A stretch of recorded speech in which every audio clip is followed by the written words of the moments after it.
Mas vamos lá. A gente está falando aqui de personalidade, professor, e tem mais uma pergunta que eu queria fazer sobre isso, né? Então, a gente falou dos dos tipos, das dimensões, como medir, falamos da linguagem, dos clássicos, né? Que é autorrelato, que tem inclusive no site, né?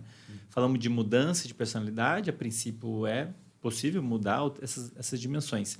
Agora, uma última curiosidade em relação a isso. De onde vem, né? A personalidade de uma pessoa? O componente genético e ambiental. Existe um componente genético? Meus pais são assim, eu tenho uma tendência de ser assim. Meus pais, digamos que eu fui adotado, meus pais biológicos tinham uma personalidade X, eu vou ter uma tendência a ter as dimensões parecidas com dos pais biológicos ou mais com os pais que me criaram? Sim, sim. Olha, aqui entra, de novo, uma pergunta interessante. E tem duas formas de pensar aqui. Uma é essas 5 dimensões. Vamos pressupor essas 5 dimensões são estáveis, funcionam para sempre. Sim. As pesquisas que existem com gêmeos, até com amostras populacionais. Então, você vai pegar a família inteira e você vai diferenciar quem responde de que forma para esse questionário. Mostra que a influência genética é bem razoável. Mais ou menos 50% do nosso comportamento... Caramba, não imaginava. O valor de 50 tem discussões. 40, 45, 55. Mas, pensando na situação comum, você está vivendo, por exemplo, classe média, o impacto da genética é 50%, mais ou menos,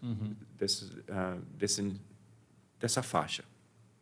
Se você coloca uma pessoa dentro de um ambiente de guerra, lógico, a guerra vai ter um impacto enorme no seu comportamento, certo? Então, mas dentro do mesmo meio ambiente de uma guerra, como as pessoas se comportam, de novo, mais ou menos 50%. Então, pensando num meio ambiente que está igual, mais ou menos, ou comparável, de certa forma, para a maioria das pessoas, o impacto é 50%.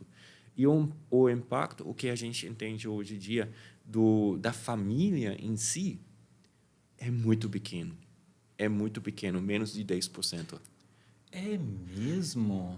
Isso é uma bomba dentro da literatura. Se você vai olhar o impacto genético versus clima da família em si, o que você consegue como pai, como mãe, é dar seus genes para seus... Caramba, eu achei que fosse mais. Eu achei que fosse bem mais. O impacto dos criadores, acho que é o termo mais geral, né? Na personalidade, no comportamento, então parece ser relativamente pequeno. Sim, sim. O que você pode... Relativamente.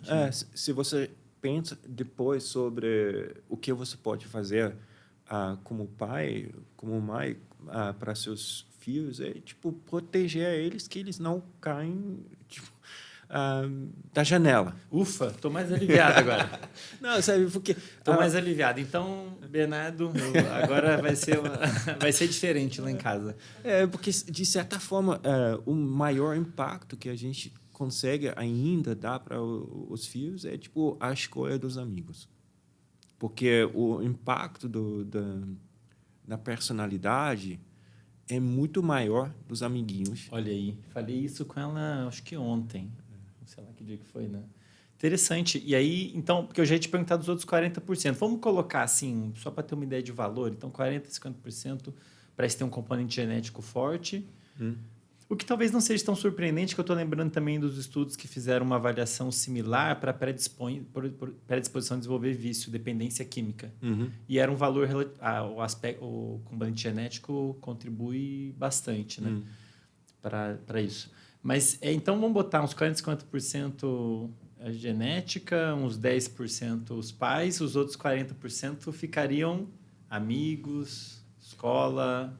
São o que, dentro desses modelos, eles falam, tipo, o meio ambiente não compartilhado. Então, Meio ambiente não compartilhado. porque você está fora da família, as experiências que cada pessoa faz com os amigos, com as coisas que acontecem de uma forma aleatória na nossa vida. Os encontros que a gente tem na rua. Esses encontros, muitas vezes, têm um impacto enorme na trajetória da nossa personalidade. E tem o aspecto cultural, que geralmente é se a gente pensa no nível de cada dimensão, é 5 a 10%. Isso também tem um impacto. Então, na média, os brasileiros estão um pouco mais para cima nessa dimensão aqui, um pouco mais para baixo na outra dimensão, mas o impacto, de novo, comparando com o impacto genético, é bem menor. Isso que a gente pensa que essas dimensões são estáveis e Certo. a gente consegue medir e classificar tudo isso através dessas 5 dimensões, com o lado genético, cultural, meio ambiente familiar, etc, etc. Tem uma outra linha de pesquisa que olha se essas dimensões podem ser encontradas ou não. Se essas dimensões de verdade existem para cada pessoa ou não. Aqui já muda um pouco a história, porque tem um impacto, por exemplo, genético, na expressão das dimensões. Por exemplo,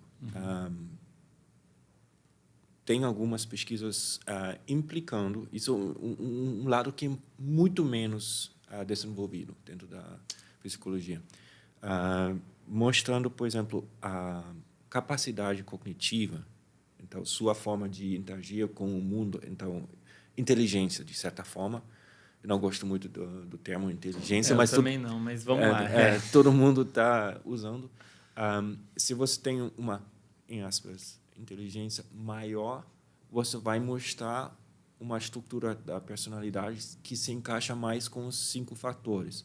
Se você tem uma capacidade cognitiva menor, muitas vezes você mostra um padrão de comportamento que geralmente tem menos dimensões. E isso também tem várias pesquisas já mostrando, por exemplo, com transculturais, que o meio ambiente também tem um impacto enorme na expressão das dimensões. Das dimensões. Complicou um pouquinho a equação. Né? Essa história bonita que a gente estava contando até Nunca agora. É tão simples, né? Ou seja, o que a gente falou até agora talvez não seja bem assim. Não, mas é importante a gente deixar isso claro para as pessoas se entenderem como é que é feita, como é que é a ciência, né? A ciência evolui, a gente vai, conforme vai coletando dados, vai atualizando as teorias, os modelos, né? E isso acho que vai ser, vai ser para sempre assim, né?